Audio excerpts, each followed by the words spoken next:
En l'absence de Novak Djokovic, Rafael Nadal arrivera-t-il à décrocher l'un des 3 Masters 1000 qui lui manquent?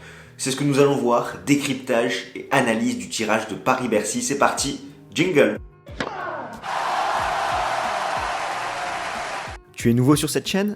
Pour ne rien manquer de l'actualité tennis, abonne-toi et active les notifications en cliquant sur la petite cloche.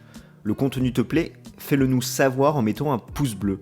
De plus, si tu souhaites prolonger l'échange, tu peux nous suivre sur tous nos réseaux sociaux et rejoindre notre Discord. Déjà, j'espère que tu vas bien et que tu gardes le moral dans cette période compliquée avec un reconfinement qui arrive. Nous, on va comme d'habitude parler tennis et le Rolex Paris Masters qui va se dérouler à huis clos avec plusieurs forfaits notables, celui de Novak Djokovic, bien sûr, Thiem, Fognini, Shapovalov, Monfils, Garin, Verdasco et Bautista Agut. Ainsi, les 2 finalistes de l'édition 2019 ne seront pas présents.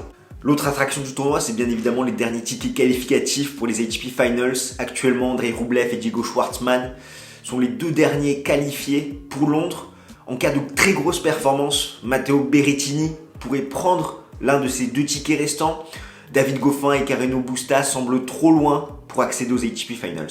Venons-en au tableau. Comme d'habitude, nous allons nous intéresser à chaque quart de tableau. On commence tout de suite avec le premier.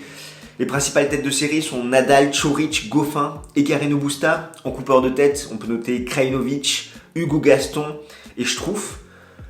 Un tableau compliqué pour l'Espagnol qui pourrait avoir 2 premiers tours délicats face à des joueurs capables de tenir la diagonale revers, comme Krajinovic et Borna Coric. En soi, c'est exactement le même début de parcours que Novak Djokovic à Vienne. Il devra rapidement trouver ses marques s'il veut s'en sortir, sachant que je le rappelle, ça fait 6 mois qu'il n'a pas disputé le moindre match sur dur depuis son titre à Acapulco en début d'année.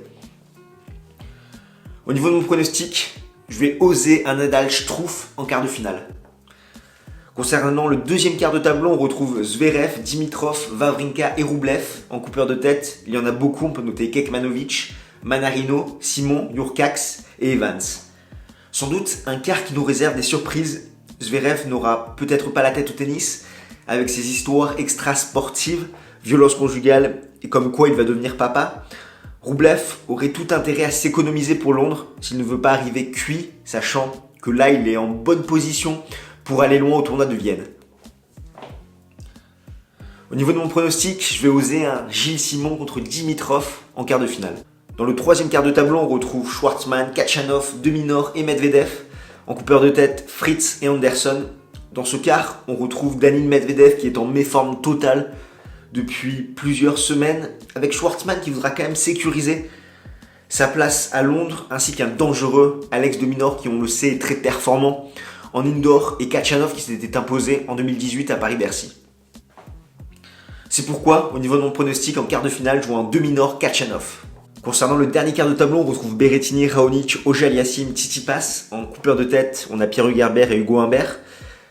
Dans ce quart, Berrettini va jouer crânement sa chance s'il veut obtenir un ticket pour Londres, mais il n'a pas toutes les cartes en main, sachant que ça va dépendre également des performances de Schwartzman et de Rublev, s'ils arrivent oui ou non à sécuriser leur place pour les ATP Finals, donc ça va être très compliqué pour l'Italien. Et Tsitsipas peut avoir quelques turbulences, on l'a vu un petit peu chahuter également ces dernières semaines.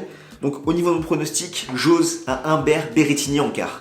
Au niveau de mon pronostic pour les demi, je vois un Nadal Dimitrov et De Minaur Humbert, un remake de la finale de Anvers. Pour un pronostic final, soyons fous, Nadal contre Hugo Humbert avec une victoire à la clé de Rafael Nadal.